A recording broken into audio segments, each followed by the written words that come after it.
मतलब मुझे इस बारे में जानना है, हाउ राइट इज दैट कि मैंने अपना ब्रेस्ट रिमूव करा दिया, ब्रेका 1 की जीन थी तो इज इट सीरियसली, या उसको फ्यूचर में हो सकता था because that gene was available, या she just got it precautionary dot? No no, so जो ये BRCA1 BRCA2 म्यूटेशन है ना, कुछ म्यूटेशन से रिस्क ऑलमोस्ट 60% होता है, बहुत हाई हो जाता है। तो अगर किसी के ना, हमारे जैसे पेशेंट्स है, किसी का हमने ब्रेस्ट कैंसर का ट्रीटमेंट किया और उसका जेनेटिक स्टडीज करते हैं, हमारे पास जेनेटिक एक्सपर्ट्स होते हैं, हम उनके पास भेजते हैं, वो फैमिली हिस्ट्री का चार्ट बनाते हैं, पेडिग्री चार्ट, फिर कुछ ब्लड टेस्ट एडवाइस करते हैं।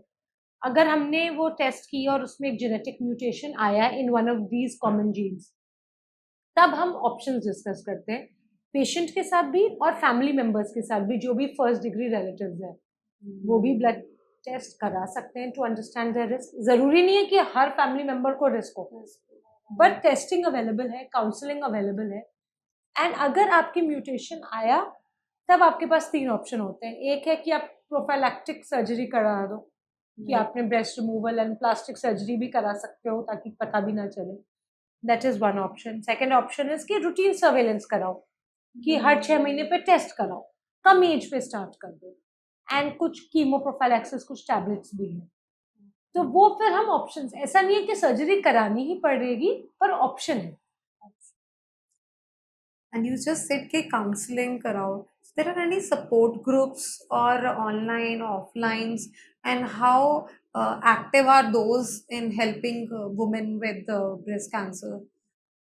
सो है बहुत सारे। अब आप सोशल मीडिया पे भी देखोगे, वेस्ट में देखोगे तो बहुत सारे सपोर्ट ग्रुप्स हैं, वेबसाइट्स हैं। Even in India, like I told you, हमारे पेशेंट्स का एक अपना हमारे हॉस्पिटल में ही सपोर्ट Okay. ग्रुप है। पैन इंडिया भी कुछ ग्रुप्स हैं। कुछ हैं जिसमें सिर्फ पेशेंट्स हैं, कुछ में हैं जिसमें पेशेंट्स एंड डॉक्टर्स दोनों हैं, किसी में हम साइकोलॉजिस्ट को इन्वॉल्व ज़्यादा करते हैं। सो उससे क्या होता है ना, like I said, you get information and help from each other, and लगता है Yeah. कि जब इन्होंने कर लिया तो शायद मैं भी कर लूंगी, हिम्मत रखूंगी। तो सपोर्ट ग्रुप्स है। गाइडलाइंस भी, पेशेंट गाइडलाइंस बहुत है, क्योंकि पेशेंट के दिमाग में इतने क्वेश्चंस होते हैं, और Right. गूगल पे इंफॉर्मेशन कुछ सही है और कुछ बहुत गलत भी है। Agree. मतलब कई बार तो एक आदमी डर जाए पढ़े तो, कि बस अब क्या ही होगा मेरे साथ। Absolutely.